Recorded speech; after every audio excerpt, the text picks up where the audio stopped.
Masuk adik, masuk. Atas. Iya, masuk. Iya, udah.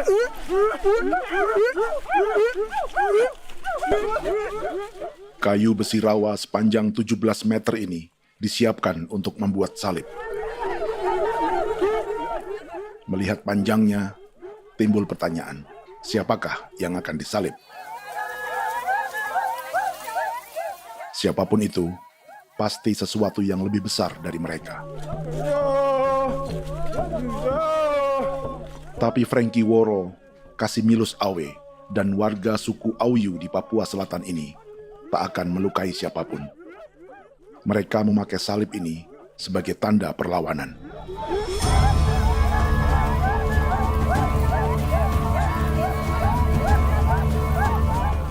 Yang mereka lawan memang lebih besar, yaitu pemerintah Republik Indonesia. Pemerintah sedang mengincar 2,5 juta hektar hutan orang Papua untuk proyek tanaman industri pangan dan energi.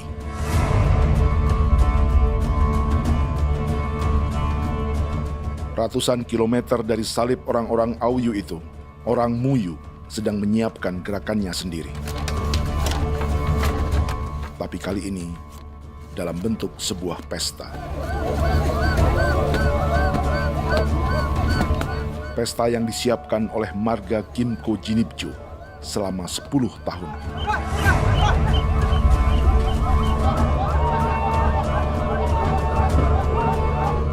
Sosok di marga ini adalah Willem Kimco, orang asli Papua yang tak punya kartu identitas kewarganegaraan manapun.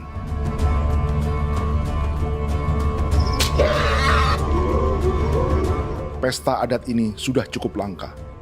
Tak hanya di Papua, bahkan di kawasan Pasifik dan peradaban Melanesia. Awalnya bayarnya kalau pernah. Internet ada kode kerem bipnuka, dan jitana ya kati ko berem baran dipo. Kami mengambil ko kuning. Ada gagasan dan gerakan sosial di balik pesta orang-orang Muyu ini. Sama dengan gerakan salib merah yang dimulai orang-orang Auyu. Salib ini akan menjadi yang terbesar dari 1.800 salib merah yang telah ditancapkan berbagai suku di Papua Selatan dalam 10 tahun terakhir. Ribuan salib merah yang dipadukan dengan palang adat adalah tanda larangan yang menyatukan unsur-unsur adat dan agama. Kami percaya bahwa kalau memang kami sudah tidak mampu untuk menyelesaikan persoalan ini, dalam hal ini perusahaan tidak bisa masuk, berarti kami minta bantuan kepada nenek moyang dan Tuhan. Atribut perang orang Auyu ini diukir atau dilukis, digambar di batang salib ini dengan tujuan bahwa kami larang dengan sangat keras. Jadi apabila siapapun, baik dari antara kita sendiri yang melanggar batas ataupun pihak lain yang mengganggu keselamatan hak tanah adat kami, maka kami siap untuk melakukan ancaman perang.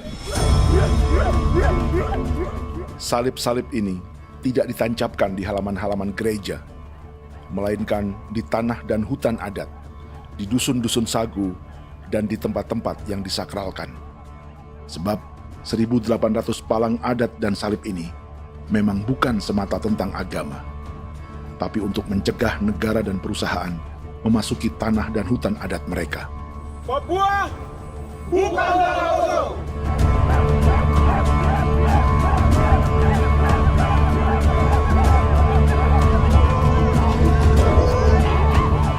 Di zaman TikTok ini, kami ingin menceritakan semua ini lewat film yang pendek.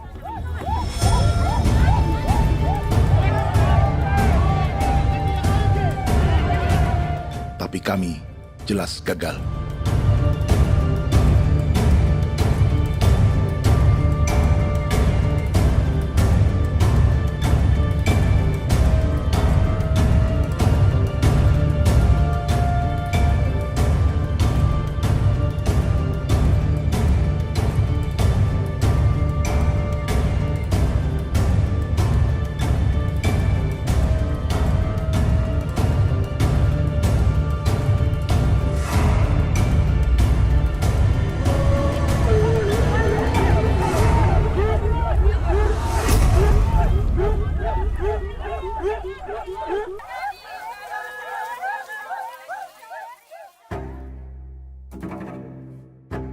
Di planet ini, ada 5 pemilik hutan hujan tropis terluas yang tersisa.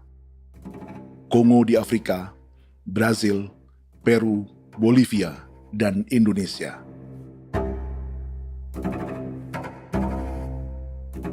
Di Indonesia, satu-satunya pulau yang hutannya masih terjaga adalah Papua, pulau terbesar kedua di dunia setelah Greenland. Lewat sejarah kolonialisme yang panjang, pulau ini kini dikuasai 2 negara. Bagian barat oleh Indonesia yang juga dikenal sebagai West Papua, dan bagian timur menjadi Papua Nugini. Dan tepat di perbatasan ini, di bagian Indonesia, sedang terjadi proyek pemusnahan hutan terbesar di dunia.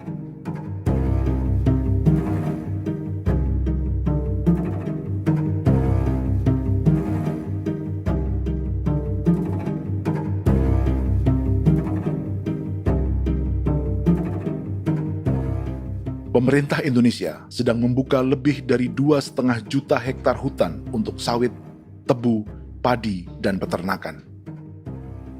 Ini disebut proyek strategis nasional untuk lumbung pangan dan energi yang jadi ambisi 3 presiden. Bagian terbesar direncanakan untuk mencetak sawah seluas 1,3 juta hektar. Lalu bagian lain akan ditanami tebu seluas 560.000 hektar untuk gula dan bioetanol. Setiap liter bensin di Indonesia akan dicampur bioetanol 10% atau E10. Ada 10 perusahaan di proyek ini, dan semuanya dimiliki oleh 1 keluarga saja. Berikutnya, ada areal sawit seluas 400.000 hektar untuk biodiesel. Targetnya mencampur 50% solar dengan minyak sawit atau B50.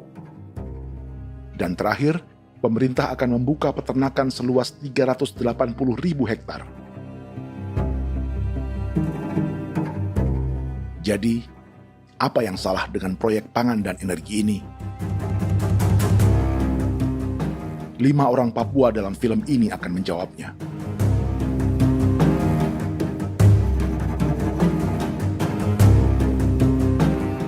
Yang pertama adalah Yasinta Moiwen dari suku Marin.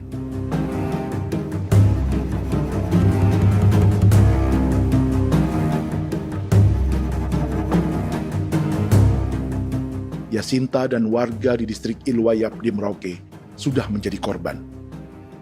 Hutan dan rawa sebagai sumber pangan dan ekonominya telah dihancurkan. Jalan sepanjang 135 km sedang dibuat, dan di kiri kanannya akan dicetak 1 juta hektar sawah.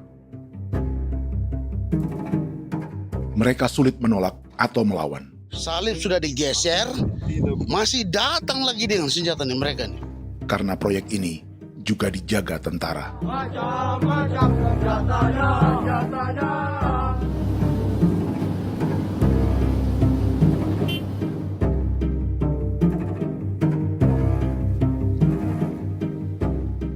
Yang kedua adalah Natalis Buer di distrik Tanah Miring, Merauke. Petani milenial ini merasa ditelantarkan. Sebab setelah hutannya diubah menjadi sawah, sebagian sawah-sawah ini tak tergarap. Orang asli Papua seperti Natalis tak punya modal untuk benih, pupuk, perawatan, hingga ongkos panen.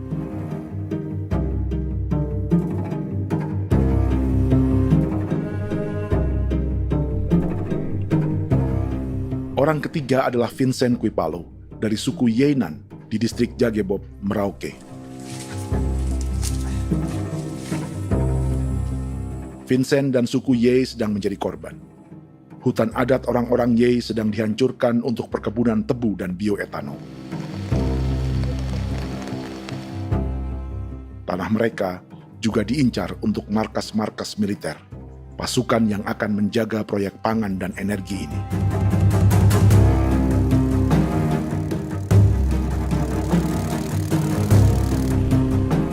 Yang keempat adalah Frankie Woro dari suku Auyu di distrik Fofi, Kabupaten Bovendigul. Hutan dan tanah mereka terancam perluasan perkebunan sawit untuk campuran biodiesel atau B50. Orang-orang dari suku Auyu ini adalah calon korban. Merekalah salah satu pelopor gerakan Palang Adat dan Salib Merah.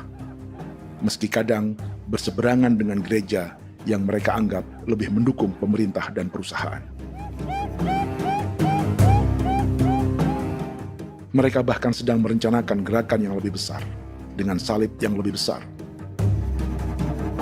Tanah milik Somu Sobisiba itu bahwa tanah ini diciptakan oleh Tuhan dan memberikan warisan kepada kami.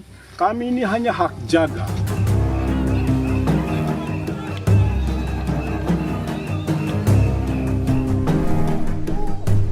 Sosok kelima adalah Willem Kimco dari suku Muyu di Bovendigul. Tokoh adat dari Muyu ini hidup di garis belakang proyek negara, sehingga belum menjadi korban. Tapi mereka sedang bersiap menghadapi segala kemungkinan. Tinggal di belantara dan perbatasan membuat sebagian mereka tak punya status kewarganegaraan. Tapi mereka telah hidup jauh sebelum ada Indonesia atau Papua Nugini.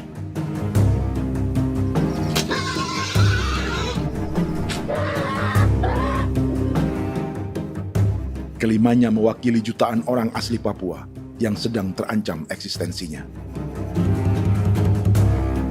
Jika kita merasa kepunahan peradaban Neanderthal di Eropa, Aztec dan Inca di Amerika, atau aborigin di Australia adalah sejarah masa lalu, film ini menceritakan bagaimana pemusnahan sebuah bangsa dan kepunahan sebuah peradaban sedang terjadi di masa hidup kita. Kepunahan bukan karena kerusakan lingkungan dan ruang hidup semata, juga karena dihantam 60 tahun operasi militer.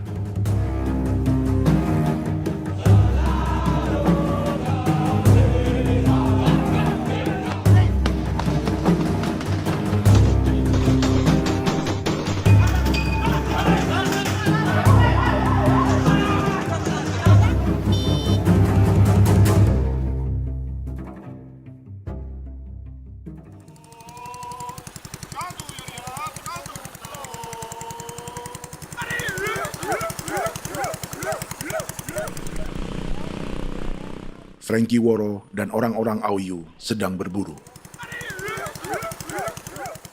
Tapi lokasi perburuan mereka mulai dikuasai perusahaan perkebunan sawit.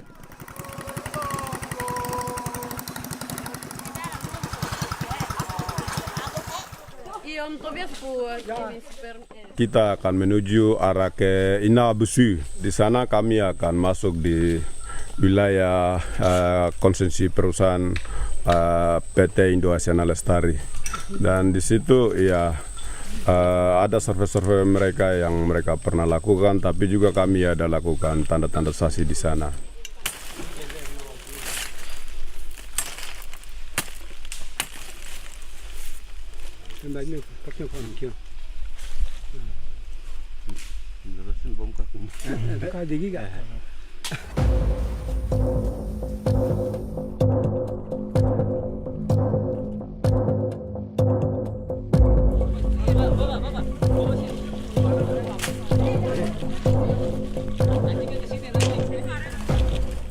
Dapat dengan yang induknya, tapi karena induknya dia lari dan terlambat kerja, akhirnya yang bisa kita dapat dia punya anak ini saja.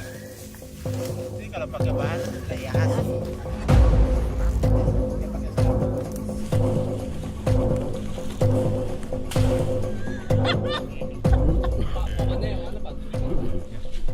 Pohon ini pohon bitanggur, dia punya kayu ini kita biasa gunakan untuk kerja perahu, dan juga kulit depu getanya itu kita pakai untuk kerja ini, panah-panah ini lem, jadikan lem ini, panah-panah. Hutan ini adalah supermarket bagi suku Auyu. Juga lumbung pangan atau bank untuk menyimpan deposito kekayaan alam. Hutan juga tempat yang penuh dengan sejarah suku, situs budaya, dan tempat-tempat sakral. Inilah yang sedang mereka pertahankan dari incaran pemerintah dan perusahaan. Untuk semua alasan ini, mereka menancapkan ribuan salib merah.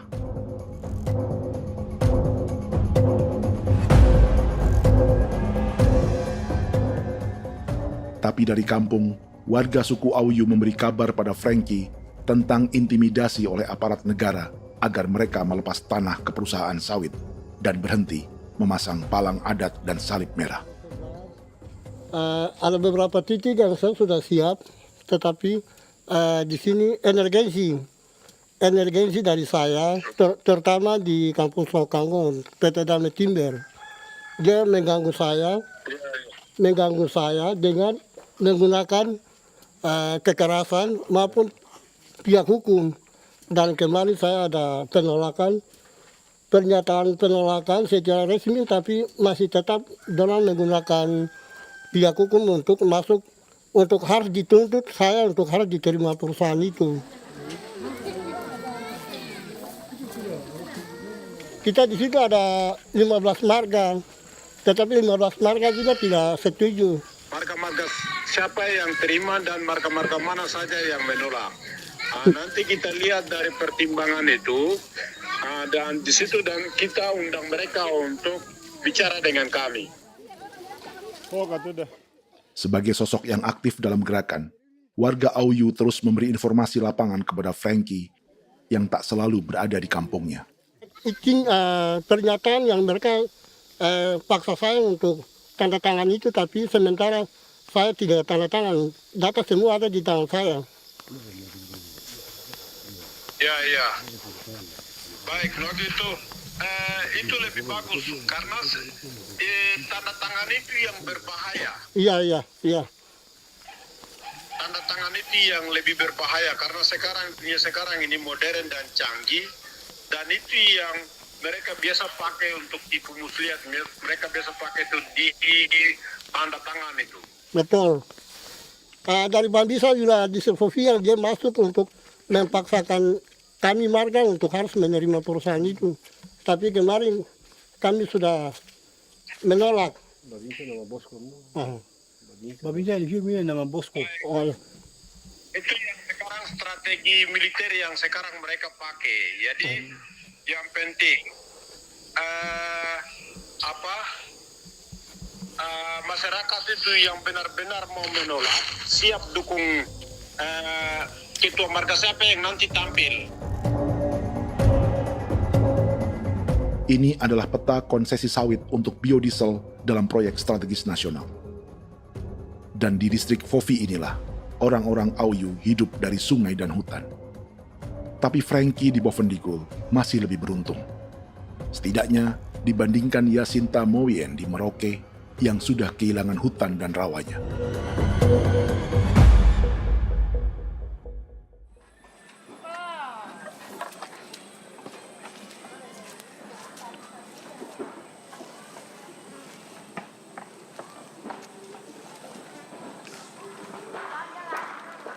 Yasinta dari suku Marin adalah petani sayur di Kampung Wanam, distrik Ilwayap, Merauke. Memanfaatkan lahan yang ada, ia berkebun dan menjual hasilnya ke pasar kampung.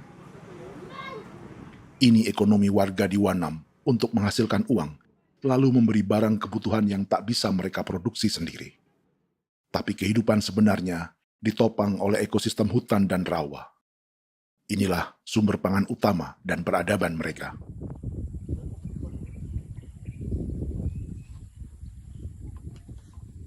Namun ketenangan ini diusik ketika tiba-tiba pada Mei 2024, di Pelabuhan Wanam datang ratusan alat berat untuk proyek pangan dan energi pemerintah.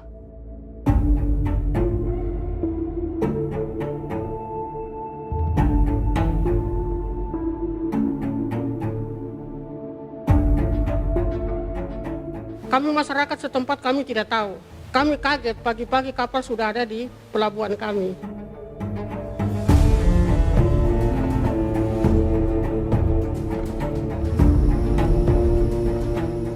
Yasinta Moywen atau Enrika Gebze dan warga lainnya tak pernah diajak bicara atau dimintai pendapat. Seakan-akan Papua adalah tanah kosong. Kita suka kaget yang dong bawa turun alat berat dong bawa turun, kita kaget masyarakat. Dorang subongkar itu kayu-kayu.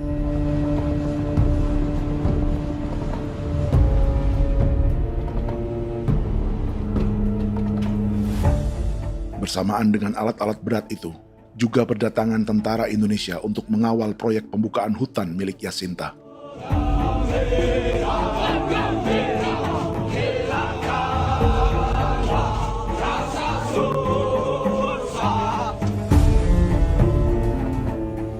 Ribu alat berat didatangkan dari Cina ke Papua oleh perusahaan bernama John Lin Group sebagai kontraktor pemerintah. Ini disebut sebagai pesanan eskavator terbesar di dunia dengan nilai 4 triliun rupiah. Misinya membuka hutan dan rawa milik orang Marin, salah satunya untuk membangun jalan sepanjang 135 km. Sementara di kiri kanannya akan dicetak sawah yang ditargetkan seluas 1,3 juta hektar. Jalan berupa garis lurus ini bukan rute tradisional ekonomi masyarakat. Jalan ini akan menghubungkan kawasan perkebunan sawit dan tebu di sebelah timur, juga untuk mobilisasi pasukan militer. John Lin Group adalah perusahaan yang dimiliki Andi Samsudin Arsyad atau yang dikenal dengan Haji Isam. Sebagian orang mengenalnya sebagai pengusaha yang hobi balapan mobil.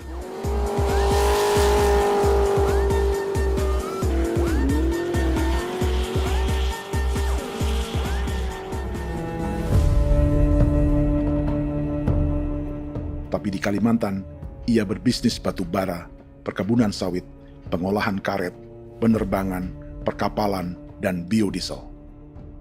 John Lin Group kini juga menjadi pemilik perkebunan tebu dan pabrik gula terbesar di Indonesia. Sayapnya melebar dari Kalimantan hingga ke Bombana, Sulawesi Tenggara. Perkebunan tebu, pabrik gula, dan industri bioetanol inilah yang juga sedang dikembangkan di Papua.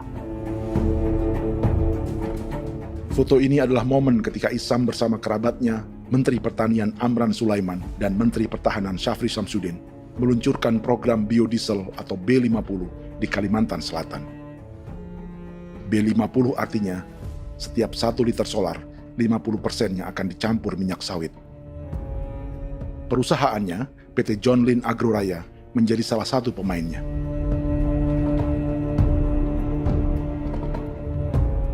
Sepanjang tahun 2025, saham PT John Lin Agroraya pernah naik hingga 700%.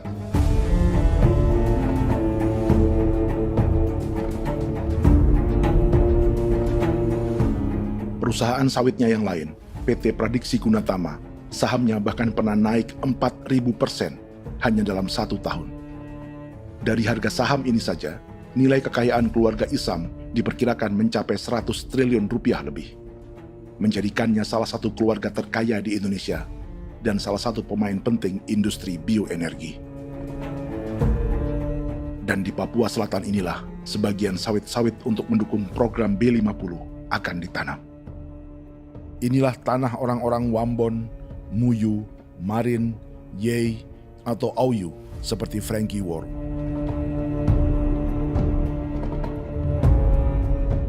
Haji Isam pernah menjadi tim kampanye nasional Presiden Joko Widodo dalam pemilu 2019 saat melawan Prabowo. Bintang Mahaputra Utama diberikan kepada Saudara Andi Syamsuddin Arsyad. Beliau berjasa luar biasa dalam mendorong pertumbuhan ekonomi daerah maupun nasional. Setelah menjadi presiden, Prabowo memberi gelar kehormatan Bintang Mahaputra Utama pada Isam.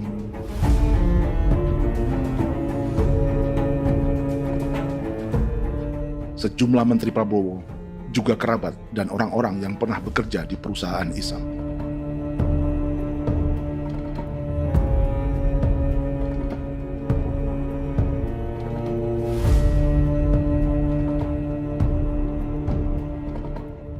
Lawan sebesar inilah yang sedang dihadapi Jacinta di kampung Wanam, Merauke. Atau petani perempuan lain seperti Enrika Gebze. Jadi alam kita ini sudah rusak. Jadi kita itu biasa jalan dari sini tuh harus pasang jerat di situ, harus cari makan di situ lagi. Itu tempat-tempat itu pasang-pasang jerat, tempat babi, rusa, sekarang sudah tidak ada lagi.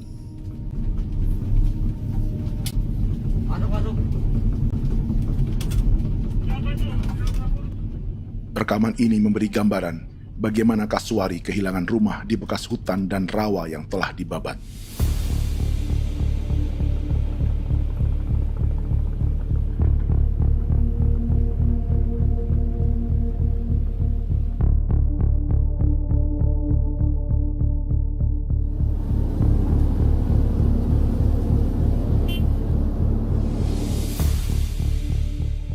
Keterlibatan tentara dalam proyek pangan dan energi di Papua memakai dalih bahwa ancaman terhadap negara kini tak hanya perang secara militer,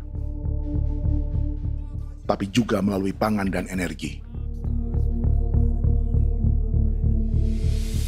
Kementerian Pertahanan pun terlibat karena proyek ini dianggap operasi militer selain perang. Jadi tugas kamu adalah menjaga sumber cadangan pangan nasional. Macam-macam senjatanya, Proyek ini menambah panjang alasan mempertahankan kehadiran tentara di Papua dalam 60 tahun terakhir. Saat ini, jumlah tentara Indonesia di Papua mencapai 56.000 personel, atau ada 1 tentara untuk setiap 100 orang Papua. Bandingkan dengan rata-rata nasional, di mana hanya ada 1 tentara untuk 696 penduduk Indonesia. Itu belum termasuk polisi. Artinya, 1 orang Papua dijaga lebih banyak senjata dari rata-rata penduduk Indonesia. Tanah dan hutan diambil secara sepihak untuk kepentingan pembangunan batalion dan bandar antariksa. Ini bentuk perampasan masyarakat. Penolakan kehadiran markas-markas militer terjadi di sejumlah tempat di Papua. Tak hanya karena trauma dan ketakutan, juga karena mengambil tanah-tanah adat.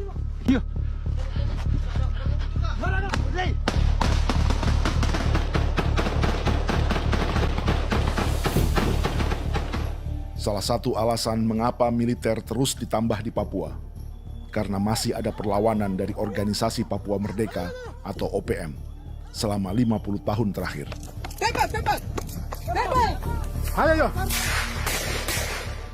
Tapi kekuatan militer OPM diperkirakan hanya 1.430 personel dan 360 pucuk senjata. Selebihnya, mereka menggunakan senjata tradisional.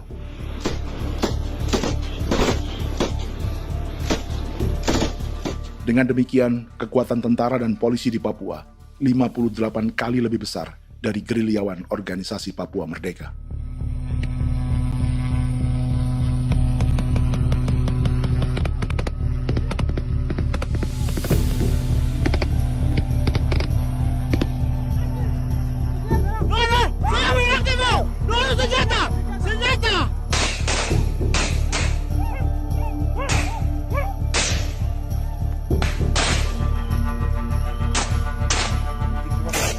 Sebagian tentara berada di garis depan pertempuran, tapi sebagian besar lainnya terlibat operasi non-tempur menjaga proyek pemerintah dan investor swasta.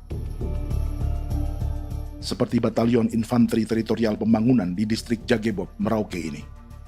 Lokasinya bersebelahan dengan konsesi lahan tebu untuk gula dan bioetanol milik PT Murni Nusantara Mandiri.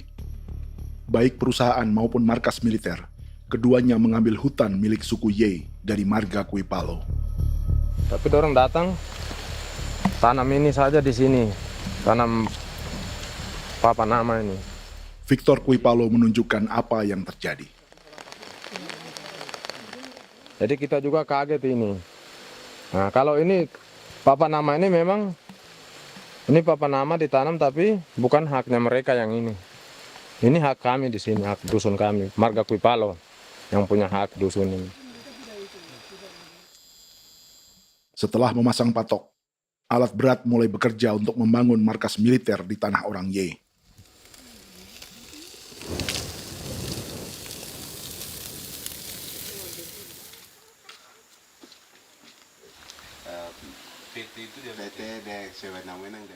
Kehadiran markas militer mengkhawatirkan warga yang pernah mengalami trauma. Takut kenapa? Kalau macam yang awal macam sekarang bu kampung hidup ini kan aman. Terus kenapa harus didirikan korem di sini? Bukankah dengan adanya Korem semakin aman ada tentara di sini? Kalau untuk kampung kayaknya tidak bisa aman kalau ada tentara, paling masyarakat dipukul itu ini. Kalau kampung hidup begini malah saya sejahtera dan saya punya masyarakat. Apa pernah ada pengalaman buruk sebelumnya dengan tentara di daerah sini? Ada yang cerita waktu pos-pos di sini tuh di 13, 12 itu zaman katanya Patimura. Memang kasihan.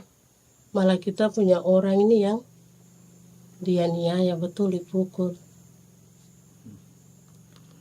Disuruh kerja bakti tidak mau atau lama mencari, namanya kita pangkur sagu itu butuh waktu 1 minggu. Kalau lama begitu ya paling diseret apa pukul itu. Operasi militer Indonesia di Papua dimulai tahun 1962 lewat Operasi Trikora. Tapi perlawanan bersenjata pertama di Papua baru dilakukan tahun 1965 di Manokwari. Nanti tanggal 1 Mei jam 12.30 pemerintahan di Irian Barat mutlak akan jatuh di tangan.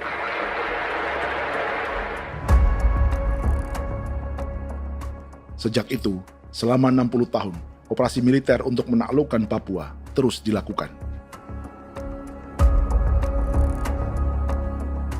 Salah satu operasi militer paling berdarah adalah Operasi Wibawa untuk memenangkan Indonesia dalam jajak pendapat tahun 1969. 643 orang tewas di Paniai. Lalu disusul 4.146 korban tewas antara tahun 1977 hingga 1978.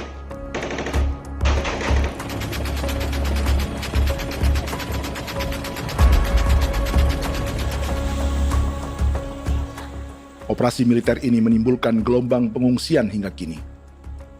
Dewan Gereja Papua mencatat 103.000 orang menjadi pengungsi pada tahun 2025 dan nyaris tak diberitakan media-media Jakarta.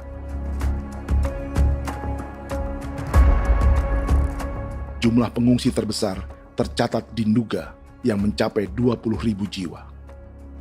Banyak di antaranya yang sedang hamil, seperti Jubiana, salah satu pengungsi Nduga. O tagarik mesikagi be muguruk berselari di namen wane gosel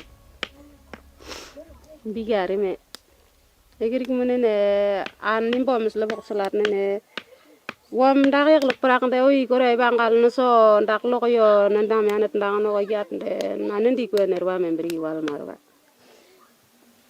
egirik mener wa tri bel no semana o ngal siya kaya ber kumbik nyak masala ore na me wo gosuluk ri namen wani go semane kuman nak wani wani ndemo golok ndak mesri namen bre golok wanak no semana ne be minit waru ra kana bi nindige war de mino pragit de laina bulan Maret April yana mana kantan barak na lire na bam ne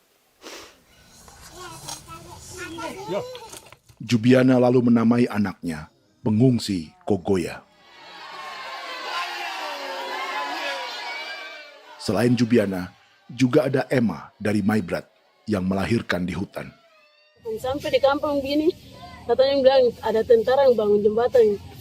Nah, capek itu juga pun masih tahan. Kembali lagi ke hutan lagi. Seperti itu sampai saya jatuh di tengah jalan. Orang sampai terbanting di kayu semuanya. Berasa sakit begitu. Melengkapnya tuh Domika Serli, pengungsi Wako. Masyarakat sipil dari kampung Aitrem sementara mengungsi karena kampungnya sementara dikuasai oleh TNI Polri.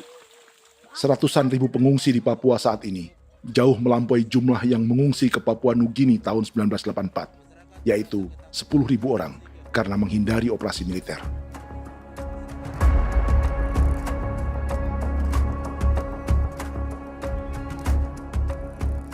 Bersamaan dengan operasi militer, eksploitasi sumber daya alam Papua juga dilakukan sejak masuknya tambang emas dan tembaga Freeport pada tahun 1967.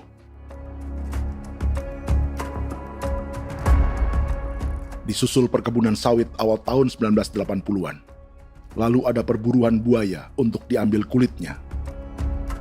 Sebelumnya, ada eksploitasi gas alam di Teluk Bintuni, pencarian besar-besaran kayu gaharu, atau pembukaan hutan tanaman industri. Ini belum termasuk perburuan dan perdagangan ikan arwana di selatan Papua, penebangan kayu merbau dari hutan-hutan Jayapura, emas di Blok Wabu Intan Jaya, bahkan nikel di pulau-pulau kecil Raja Ampat. Dan kini, dalam skala yang belum pernah terjadi dalam sejarah, Papua dipaksa mencetak sawah, tebu untuk bioetanol, dan sawit untuk biodiesel.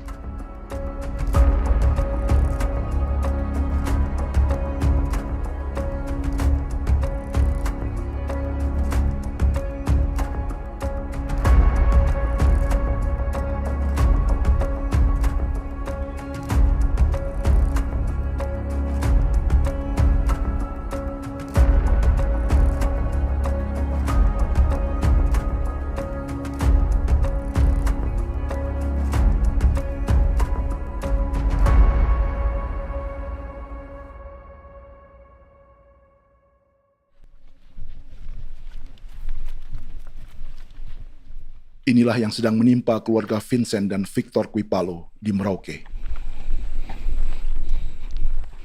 Hutan mereka diambil untuk markas militer dan industri perkebunan, PT Murni Nusantara Mandiri. 1 dari 10 perusahaan yang diberi konsesi untuk menanam tebu dan memproduksi gula serta bioetanol seluas 52.000 hektar.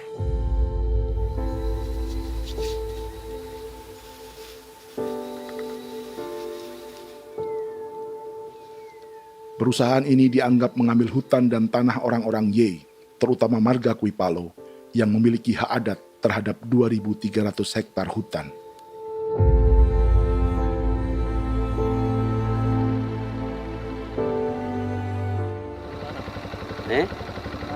Tentara?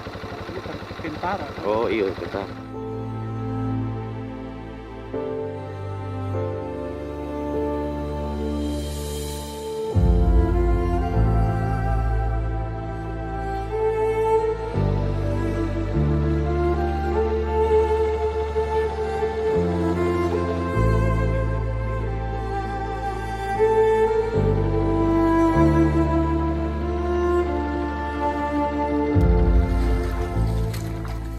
Keluarga Kuipalo sedang melihat apakah perusahaan semakin mengancam tanah mereka.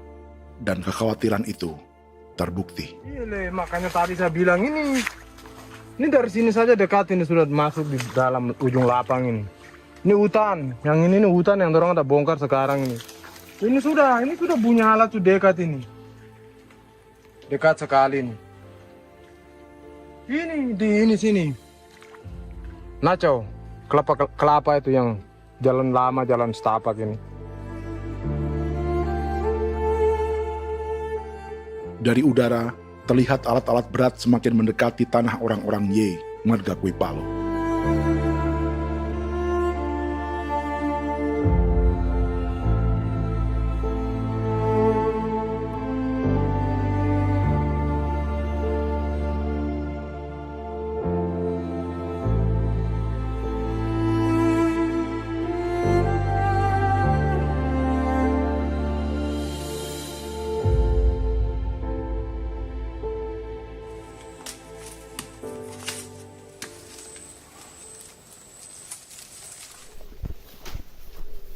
Keesokan harinya, Victor dan kerabatnya memberi tanda cat merah di pohon-pohon yang berada di batas tanah mereka.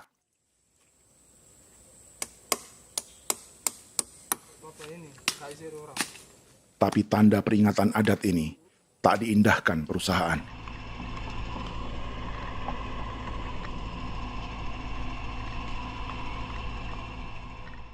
Dua bulan kemudian, perusahaan tetap memasuki tanah marga Kuipalo. Sama. Kami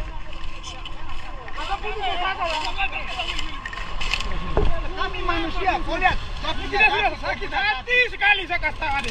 Ini sama baik kalau tak pikiran berubah lagi hari ini. Kami juga punya tangan, hanya beda rambut. Mister itu juga. Wah, buka. Tidak.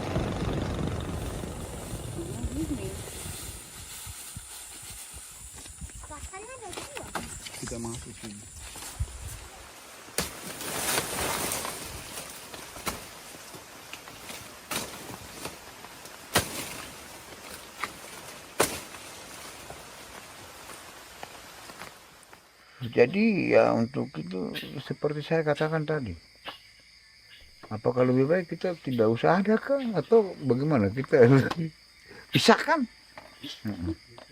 pisahkah dari negara ini kah? Jangankan tuh, saya kemarin bicara sama Daniel, datang sama saya dengan persoalan Kodam ini.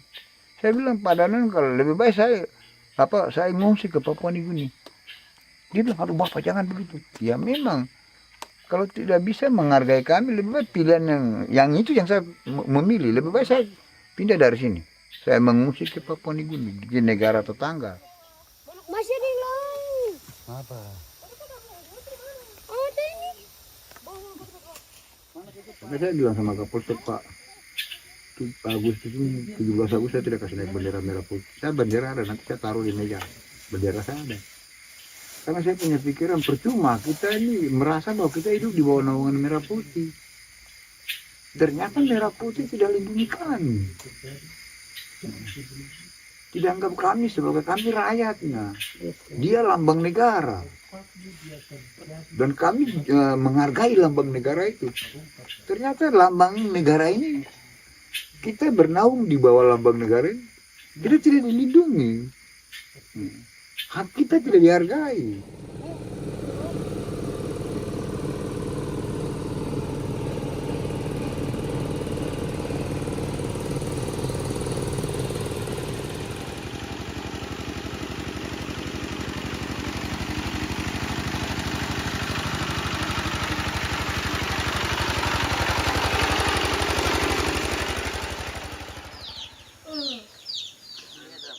Marga Kuipalo dari suku Ye terus mendapat teror dan intimidasi agar melepas tanah mereka yang hanya dihargai Rp300.000 per hektar. Tapi mereka tidak berjualan tanah.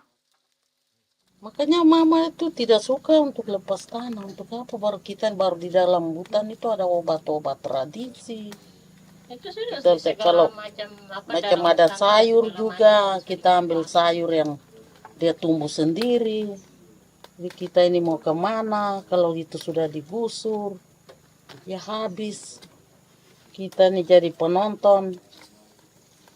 Jangan sampai kita ini duduk minta di jalan. Jadi kita tidak mau seperti itu. Makanya tanah itu kita tidak melepas. Tapi mungkin orang lain tuh dia senang saja. Lebih baik saya pegang uang merah dulu.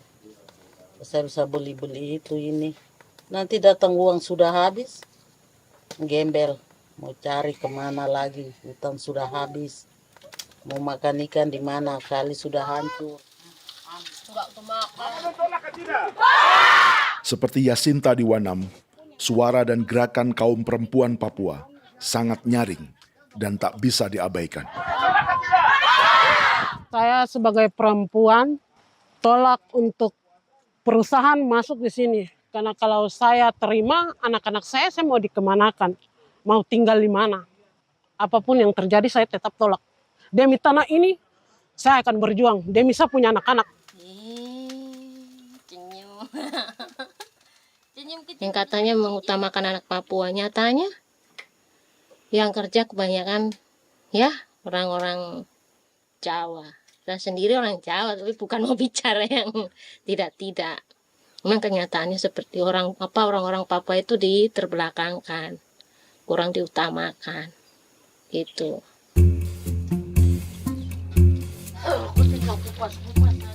Proyek food estate seperti mencetak sawah, bukannya tak diikuti warga Papua.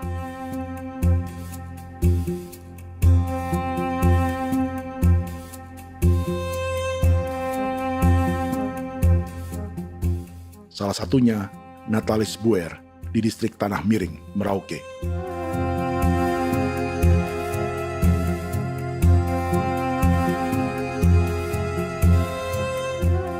Setelah menghabisi hutan, pemerintah Indonesia mencetak sawah untuk tanaman padi karena beras mulai menjadi makanan pokok menggantikan sagu. Sebagian besar penggarapnya adalah warga transmigran yang datang sejak era 1980-an. Bahkan petani transmigran sudah ada sejak Belanda membuka proyek padi kumbe di distrik Kurik. Lokasi yang sering jadi langganan pejabat Indonesia memamerkan sawah di Papua. Tapi Natalis juga ingin belajar menanam padi atau bersawah. Namun ia kesulitan karena dibutuhkan modal untuk benih, pupuk, hingga pemeliharaan dan panen. Lalu sawah-sawah ini pun mulai dikuasai pendatang.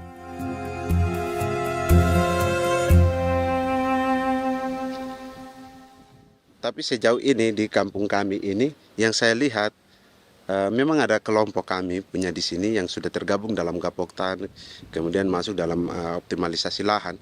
Tapi menurut saya anak asli yang punya lahan di sini. Mereka tidak punya. Pemerintah dalam hal ini adalah Kementerian Pertanian bersama-sama Kementerian Pertahanan yang dalam hal ini pada garis di bawahnya adalah TNI Angkatan Darat, memberikan support yang maksimal kepada masyarakat khususnya di Merauke dalam rangka. Saya kemarin habis 9 juta. 9 juta ya? Iya, 9 juta karena dia sudah tidak dipakai toh. Ya. Perempuan Papua seperti Filomina juga mau bertani. Pemerintah memberi bantuan Rp900.000 per hektar lewat program optimalisasi lahan atau OPLAH. Tapi dibanding biaya produksi dan harga jual gabah, Filomina mengaku berkali-kali rugi dan kini memutuskan tak lagi menggarap sawahnya. Terus kita harus cari uang untuk kombeng. Betul. Karung kita beli. Karung beri sendiri lagi. Tenda kita beli. Ini dari yang offline ini don tidak siapkan. Tidak ada. Tidak ada ya, jadi mama don sendiri. Itu yang saya udah bilang, 900.000. Itu modal untuk kerja sawah ini. Mulai dari kerja sampai nanti panen. Panen. Wih, ngeri sekali. Iya, lucu toh? Tidak dapat itu. Betul, Mam. Kalau disuruh tanam ubi berhektar-hektar, mari datang. Kita tahu cara rawatnya bagaimana, iya. Tanamnya bagaimana, tanam model bagaimana supaya hasilnya model begitu. Kita tahu. Kalau yang ini kan kita baru belajar. Sebagian hutan milik warga Senayu di Merauke sudah dibuka untuk sawah dan kebun tebu oleh PT Global Papua Abadi. Proyek pertanian ini dikerjakan oleh Kodim Merauke. Mereka melepas sebagian tanah karena ingin belajar bertani. Saya punya nenek moyang tidak ajar saya tanam padi. Tapi saya mau berubah. Generasi saya yang berikut ini besok lusa tidak bisa makan pisang, sagu. Namun program optimalisasi lahan yang dijanjikan dengan berbagai bantuan tak dirasakan Filomina. Obat rumput beli, obat padi beli, jonder kita bayar, bahkan bibit masih kurang, cari bibit lagi beli. Jadi saya memang kalau program pemerintah saya sama sekali saya tidak suka. Baku tipu saya.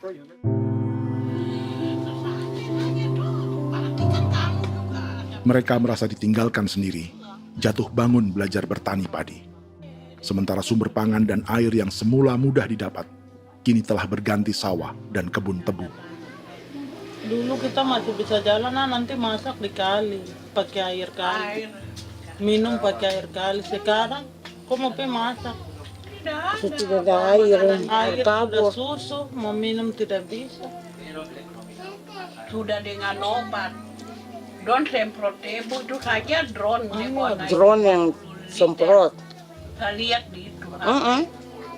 Jadi kita bukan drone yang terbang di atas untuk disemprot. Iya, itu semprot obat. Dong lempar pupuk di bawah ya dia mengalir ke kali. Mengalir ke kali, ke rawa-rawa.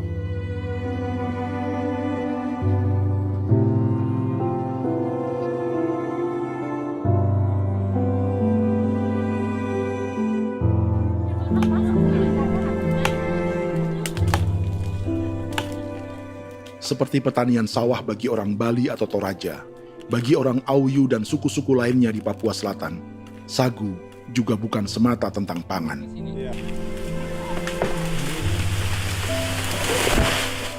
Bagi orang Auyu dan Marin, sagu adalah kerabat, sosok orang tua, sosok nenek moyang yang harus dijaga dan dilindungi. Lagi bikin apa mama ini mama? Pakai toko itu sagu.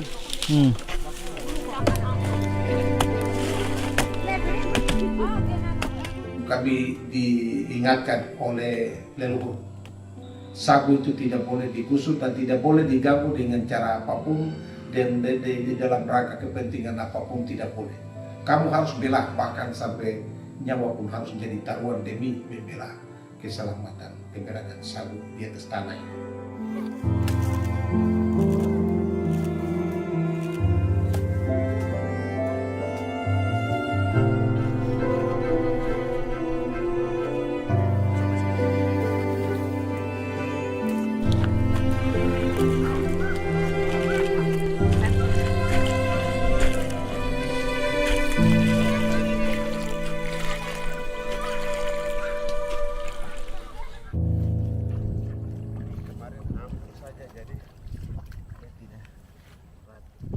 Menurut Natalis, pemerintah di Jakarta mendefinisikan lumbung pangan semata urusan beras dan mencetak sawah.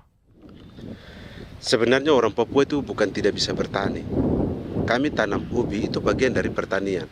Nah, pertanian yang dimaksud oleh pemerintah itu harusnya selalu, itu kalau bisa pemerintah harus spesifikkan pertanian apa yang dimaksud, pertanian tanam padi atau pertanian tanam ubi, petasan dan lain-lain. Ini yang harus dispesifikkan dulu. Begitu, sehingga tidak menjustifikasi kami orang asli Marin bahwa kami tidak bisa bertani. Bukan. Kami buka kebun besar-besar di sana, bahkan bermeter-meter, ratus-ratus meter pakai sekop, bukan pakai ekskavator, tapi ini pakai skop. Itu pertanian, begitu. Bagi Natalis, alih-alih memaksimalkan sawah-sawah yang sudah ada untuk petani Papua,